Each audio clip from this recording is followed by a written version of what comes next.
వేయడం మన బాధ్యతని వైజాగ్ పబ్లిక్ నినదిస్తున్నారు. అభ్యర్థి నచ్చకపోతే నోటాకు ఓటు వేసే ఆప్షన్ కూడా ఉంటుంది. ఓటు హక్కు వినియోగించుకుంటే మన సమస్యలను ప్రభుత్వం దృష్టికి తీసుకెళ్లే హక్కు ఉంటుంది. సో ఓటు విలువ తెలుసుకుని తప్పనిసరిగా అందరూ ఓటు వేద్దామంటున్న వైజాగ్ పబ్లిక్ తో మా విశాఖ ప్రతినిధి అనురాధ ఫేస్ టు ఫేస్. మరికొన్ని గంటల్లోనే పోలింగ్ ప్రక్రియ స్టార్ట్ అవుతుంది. వైజాగ్ పబ్లిక్ అంతా కూడా ఓటు హక్కుని వినియోగించుకునేందుకు అందరూ కూడా రెడీ అవుతున్నారు. అయితే ఓటు హక్కు వినియోగించుకునే ముందు పబ్లిక్ అసలు దీని మీద ఎంత అవేర్నెస్ తో ఉన్నారు అన్నది ప్రస్తుతం నేను మీకు ఇక్కడ వాళ్ళందరితో కూడా మాట్లాడే ప్రయత్నం చేస్తాను. సో అసలు ఓటు హక్కు గురించి మీరు ఏమనుకుంటున్నారు? ఓటు హక్కు అనేది ప్రతి పౌరుడు తప్పనిసరిగా వినియోగించుకోవాలా.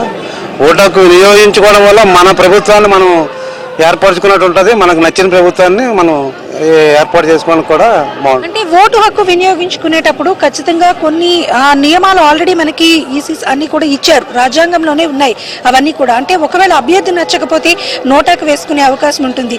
అట్లాంటి ఆప్షన్స్ చాలా ఉంటాయి. అలాగే ఓటు హక్కుని వినియోగించుకోవడం అనేది చాలా బాధ్యతగా అందరూ కూడా ఒక ప్రాథమిక హక్కుగా బాధ్యతగా కూడా ఫీల్ అవ్వాల్సి ఉంటుంది. సో మీరేమనుకుంటున్నారు? కంపల్సరీగా ఓటు హక్కు వినియోగించుకోవాలి. ఓటు హక్కు వినియోగించుకునేటప్పుడు ఓటు అనేది మనకు నచ్చిన వాళ్ళకి వేసుకుంటాం. ఒకవేళ నచ్చకపోతే నోటా అనేది ఎలాగా 3 times నుంచి 2 times నుంచి ఆఫర్ ఇస్తున్నారు. నోటాకైనా వేయాలి. ఓటు వేయడం అనేది కంపల్సరీ మన బాధ్యత. ఓటుకి కంపల్సరీ వెళ్ళాలి. సార్, జనరల్ గా ఎలక్షన్ అనగానే కూడా హాలిడే అన్నట్లుగా కూడా చాలా మంది ఫీల్ అవుతూ ఉంటారు. అంటే ఇప్పుడు ఆల్రెడీ వీకెండ్స్ తర్వాత చాలా మంది ఓటు హక్కు వినియోగించుకోవడానికి ఇతర ప్రాంతాల నుంచి కూడా వస్తున్నారు. కానీ ఆ సమయానికి పోలింగ్ కేంద్రానికి వెళ్ళేటప్పుడు కొంతమంది ఎందుకులే లేకపోతే లైన్లో నిలబడి ఇట్లా కొన్ని అనుకుంటూ ఉంటారు. కానీ ఓటు హక్కు వినియోగించుకోవడం అన్నది ఖచ్చితంగా ఒక నైతిక బాధ్యతగా అందరూ కూడా ఫీల్ అవ్వాలి. సో మీరేమనుకుంటున్నారు సార్? ఏం చెప్పాలనుకుంటున్నారు?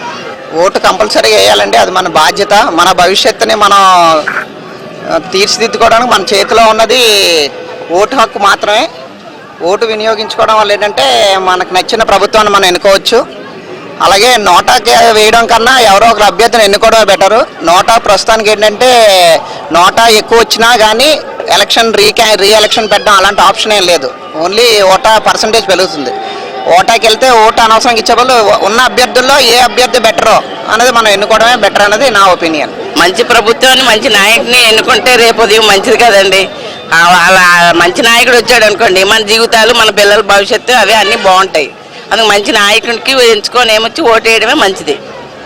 ఓటు హక్కు వినియోగించుకోవడం అనేది బాధ్యత అనుకుంటున్నారు? బాధ్యతనే కదండి. మరి బాధ్యత అయితేనే ఓటు వేస్తేనే కదా మరి నాయకుడు ఏమొచ్చి మంచి నాయకుడు వస్తాడు. మన బాధ్యత ఓటు వేయాలి కదా, వేయాలి.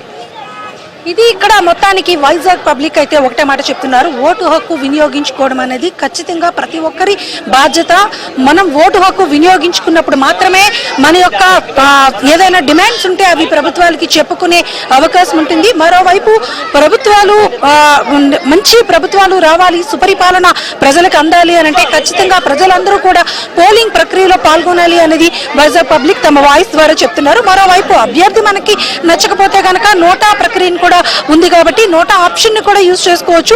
ఒకవేళ నోటా మనకి నచ్చలేదు అని అనుకుంటే ఉన్న వాళ్ళలో ఎవరైనా మనం ఓటు హక్కుని మనం వినియోగించుకునే అవకాశం ఉంటుంది. కాబట్టి మొత్తానికి ఓటు హక్కు అనేది ఒక బాధ్యతగా మేమందరం కూడా ఫీల్ అవుతున్నాం. కొన్ని గంటల్లో పోలింగ్ కేంద్రాలకి వెళ్ళబోతున్నాం.